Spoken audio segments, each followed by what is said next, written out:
Folks, this is going to be a one-taker, so I'm sorry if this is going to have a little bit more stuttering than there usually is, a little bit more dead air.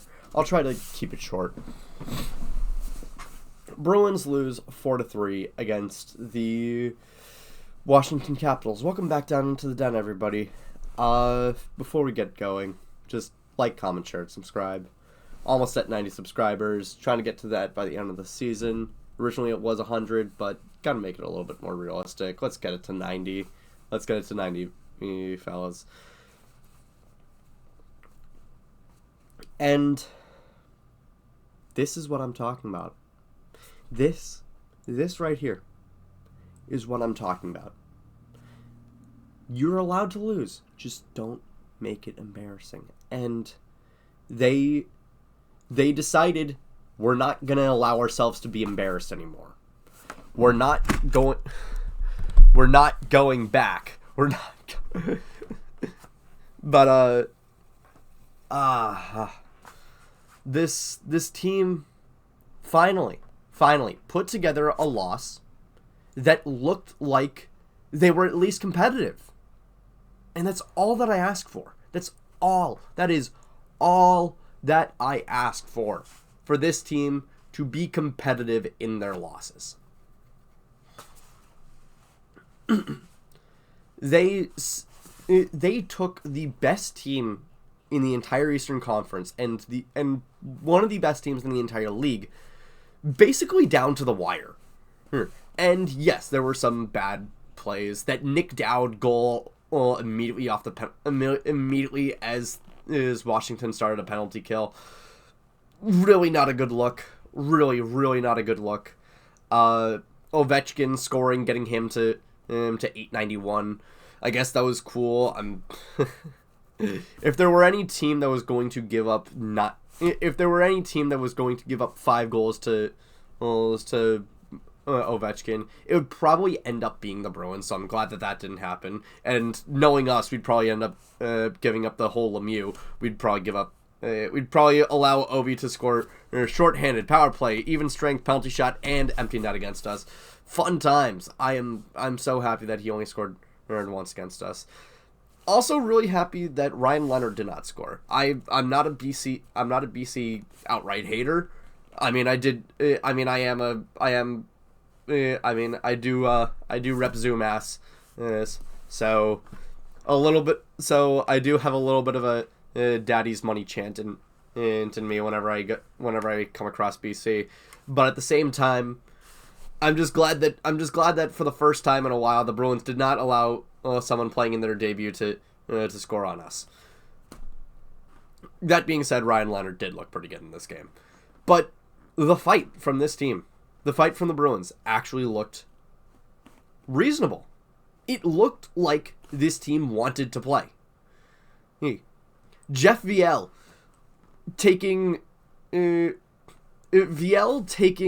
McIlrath the distance, even though he's 5 inches and like 40 pounds lighter than McIlrath. That is the type of energy we want to see. A lovable underdog who will scrap with the best of them just to try and spark something in this team. And for what it's worth, it did. VL fighting was basically the impetus for the Bruins actually getting into this game. And so... Sorry, I got a bit of a cough.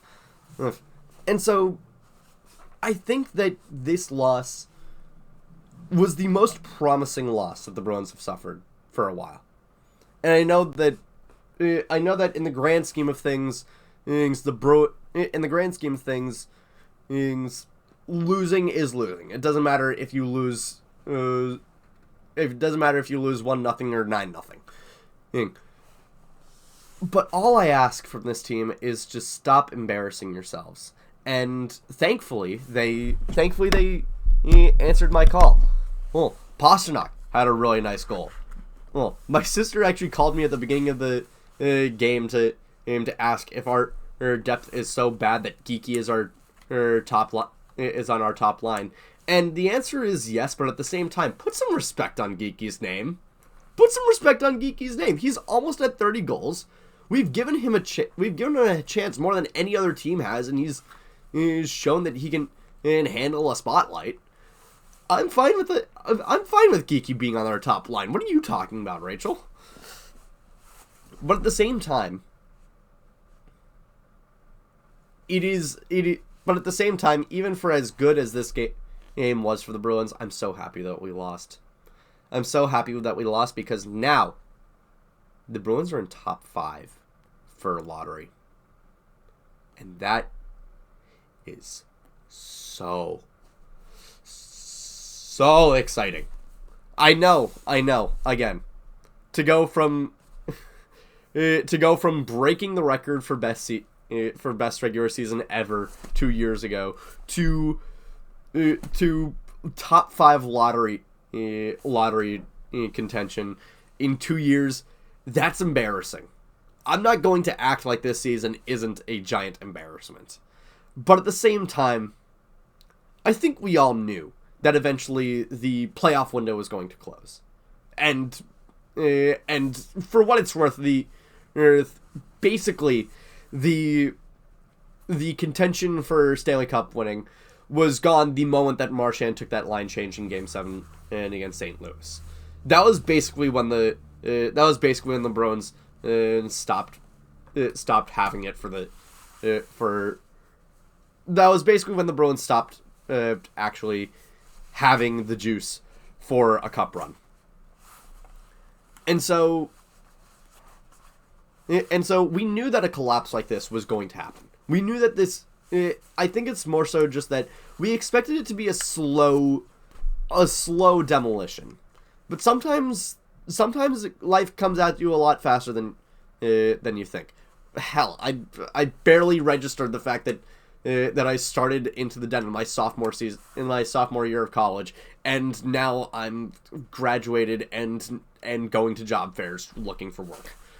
But at the same time, so yeah, life does come at you fast. Don't underestimate that. But again, I'm happy that the Bruins lost, but I'm so happy that we lost in a way that makes it feel a little bit more palatable. I like when this team gets the goals when they I like when this team achieves the marks that they want to achieve, but I also like when they but I also like that when they don't but I also like it that when they don't make when they make it so that their goals are just get to the end of the season with as few points as possible. I also like it to be a little less embarrassing. When I was talking about Swayman with allowing 7 goals on 23 shots, I did not want that to be my 42-year-old Zamboni driver. I did not want the game against Nashville to turn into 9-2. Oh. Again, the Bruins are not as embarrassing as the Leafs are sometimes. I say this, and the Leafs are like second in the Atlantic, and we are dead last. Doesn't matter. It doesn't matter. Right now, the Bruins have 1 goal. Get to the end of the season and just lose out. But I have one request. Just like I said in the last one, just beat the Habs. Just beat the Habs. I don't care if it ruins our tank. Just beat the Habs. Okay? That is all that I ask. And that is going to be it. Thank you all so much for watching. I'll see you guys against the Habs tonight. Thank you all. Take care.